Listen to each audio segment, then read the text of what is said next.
We were halfway through spraying 31 cabinet doors for a friend's kitchen when we saw it. Lines. Everywhere. Horizontal, vertical, running straight across the rails and panels like we'd made a catastrophic mistake. Our stomachs dropped. Had we just wasted hours of work? Did we just ruin someone's kitchen? Can you actually get professional cabinet results spraying in a garage shop?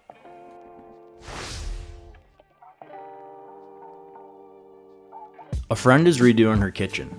Same cabinets, same boxes, but 31 brand new shaker doors with a fresh sprayed finish. All of it's happening right here in the garage shop.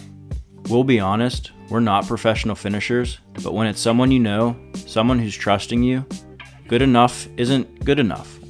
Before a single drop of finish hit these doors, we had to set up the shop right. If you've seen our spray setup video, you know how we do it. If you haven't, I'll link it up here because it makes a huge difference. Once the booth was ready, we got all 31 doors racked up and laid down a full coat of primer. And honestly, at this point, everything was looking great. One coat of primer, glazing putty, sand, second coat of primer. Step by step, we checked every box. The primer looked perfect, and that's exactly what made what came next so gut-wrenching. We sprayed the first coat of black and watched the lines appear in real time. Horizontal, vertical, door after door, 31 of them. We had to slow down and figure out what caused this. Was it technique? The equipment? We needed to know before touching another door. The sprayer was older and not dialed in, and we didn't do a fan pattern test, and we definitely did not check the pressure. We just assumed it would work. Taking a closer look at the primer told us everything. The lines were already there, hidden in plain sight against the white. It was never the black paint, it was our setup, and the only way forward was to fix it. The first thing we did was upgraded to a Graco X5. We swapped out the stock tip for a rack fine finish low pressure 310 tip and added a 100 mesh gun filter. But the equipment was only half of it. This time we actually took the time to dial everything in. We tested the fan pattern, adjusted the pressure, and made sure we had a clean, even pattern before a single door got touched. Same process as before, completely different setup. And that's the lesson. The right equipment does matter, but it means nothing if you don't take the time to set it up right. Before even touching the sprayer again, we had to flatten the tails and fix our earlier mistakes. We used 320 grit sandpaper on a medium density block, sanding across the tails until the sheen evens out across the whole panel. We're not trying to sand through necessarily, just aiming to knock down the high spots and get back to a flat, even surface. With the doors prepped, we started to look at everything else that could be working against us. The movement on passes was inconsistent. There was hesitation, hovering, and varying spray heights. And with cabinet doors, you have to keep moving. Steady, committed strokes.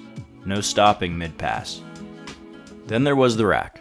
When we initially threw this together, we thought the spacing was adequate, but as it turns out, the arms are way too close together. We'd already bumped a couple just trying to place them. So we increased the spacing to about 3 inches. In addition, we started loading top down so we weren't reaching over wet paint to get to the lower slots. These 3 things, that's it: equipment, movement, and workflow. We fixed these 3 things and the whole job changed.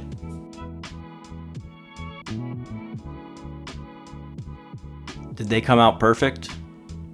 Well, no. A couple still have slight texture issues. One spent too much time in front of the exhaust fan and picked up some pinholes. It's getting sanded and resprayed before it goes anywhere near that kitchen. But the majority, they're clean, genuinely clean.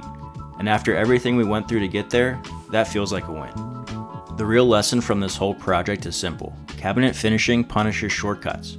The only problem is you don't always see it right away. Rushing hides itself under the first coat and reveals itself under the second, usually at the worst possible moment. Make sure you check under angled light before every coat, not after. And slow down even when you think you're slow. So can your garage shop produce professional cabinet results? We think so, with the right setup, the right technique, and enough humility to stop and fix what isn't working. Yeah, you can get there.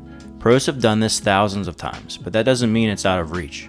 We built a dedicated spray booth to make all this possible. That video is linked below if you want to see the full setup. And soon, all 31 of these doors go into our friend's actual kitchen. Subscribe so you don't miss that one. That's where we find out if all of this was really worth it.